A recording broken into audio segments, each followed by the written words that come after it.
अच्छा विज्ञापन किस प्रकार हमारी समझ पर विजय पा लेता है। पहले डिलक्स निरोध कॉन्डोम का प्रयोग होता था जो कि सरकारी अस्पताल में मुफ्त भी मिलता था और शायद आज भी मिलता है, मगर जब से कुछ नई कंपनियां नए स्वाद के साथ उतरी हैं, लोग पुराने और फ्री वाले को भूल भी चुके हैं।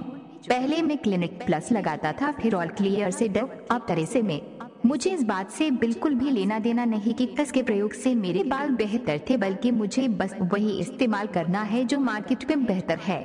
और बेहतर वो है जिसका प्रचार सबसे ज्यादा बार आता है और महंगा हो तो, और सुभान अल्लाह, कोई 300-350 वाला शैम्पू सैशे पाउच का नाम जानते हो तो मुझे भी बताना। 50 रुपए लीटर का दूध मुझे बहुत महंगा लगता है और कभी कभी इसी महंगाई पर मैं गोरा पर 1.25 किलोमीटर लंबा लेख भी लिख देता हूँ, मगर 90 रुपए वाला कोल्ड ड्रिंक जो कि नुकसानदेह भी है रोजाना पीता हूँ। पेप्सी अभी भी हाथ में ही है। 150 वाई 200 रुपए पाव मिलने वाला शरीर को ताकत देने वाला ड्राई फ्रूट जो हफ्ता तक चल सकता है वो मुझे महंगा और बेस्वाद लगता है, मगर 400 रुपए का मैदे से बना पिज्जा शान से खाता हूँ और तुम निकाले घूम रहा हूँ। 50 रुपए किलो टमाटर लेकर ताज़ा चटनी खा सकता हूँ या इसके विकल्प में कुछ और ले सकता हूँ, मगर मुझे 150 रुपए किलो टमाटो साइज खाना पसंद है। पहले मैं एक दिन पुराना घड़े का पानी नहीं पीता था, अगले दिन ताज़ा पानी भरता था, मगर कई माह पुराना बोतल का पानी 20 रुपए लीटर खरीद कर पीता हूँ और कभी एक्सपायरी भी नहीं चेक करता। अपनी रसोई का सुबह का खाना शाम को कतई नहीं खाता। इस बात पर कल मम्मी से बहस भी हुई, पर हफ्ते पुराने पैट सैंडविच बर्गर का स्वाद अपनी जुबान से उतरने ही नहीं देता। रुको, एक तुरंत ही ऑर्डर कर देता हूँ। अब समझाता हूँ। विज्ञापन का काम सिर्फ प्रोडक्ट का प्रचार करना है। यदि आप ये जानते हैं तो आपके पास अधूरी जानकारी है। विज्ञापन का काम प्रचार करने के साथ साथ जरूरत पैदा करना भी है, और जरूरत भी इस तरह पैदा करते हैं जैसे कि इसके उपयोग बिना आप बड़ा नुकसान कर बैठेंगे।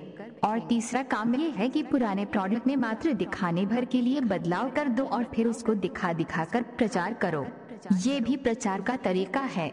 3 मजेदार उदाहरण देखिए। जैसे साबुन वाली कंपनी ने बात जेल और फेयर एंड लवली ने मेंस संस्करण निकालने में 1 दिन की और देरी कर देती तो मेरी चमड़ी तो निकल गई थी न। कौन जिम्मेदार होता? भगवान भला करे इन कंपनियों का। हॉर्लिक्स, बोर्नविटा, कॉर्नफ्लेक्स, कंडीशनर्स और बहुत सी चीजें हैं जो कि अब आप समझ ही गए होंगे। अगर आज आपने बच्चे को हॉर्लिक्स नहीं पिलाया तो यकीन मानिए आपके बच्चे का कद नहीं बढ़ सकता, जबकि मैं अपने बच्चे को इसके विकल्प में शुद्ध दूध, फल, मेवे और तमाम आहार दे सकता हूँ। पर नहीं, मेरा राजा बेटा लंच बॉक्स में भी ओरियो बिस्कुट्स ही लेके जाएगा। जैसे नमक के भी कई भाई बंद हुआ गए हैं। पहले नमक सिर्फ टाटा का आता था, सस्ता वाला, लेकिन मैं आज 65 रुपए वाला लेके आया। क्यों? क्योंकि प्रचार में देखा था तो ले आया। ऊपर बताए किसी प्रोडक्ट की मुझे जरूरत नहीं थी, बल्कि कहीं कि मुझे इनके बारे में पता तक नहीं था। प्रचारक ने मुझे पहले प्रोडक्ट की जरूरत महसूस कराई, फिर मुझे बेच दिया और कभी कभी तो 2 के साथ तीसरा फ्री भी। मेरा सुझाव, विज्ञापन और भाषा का दिलचस्प रिश्ता होता है।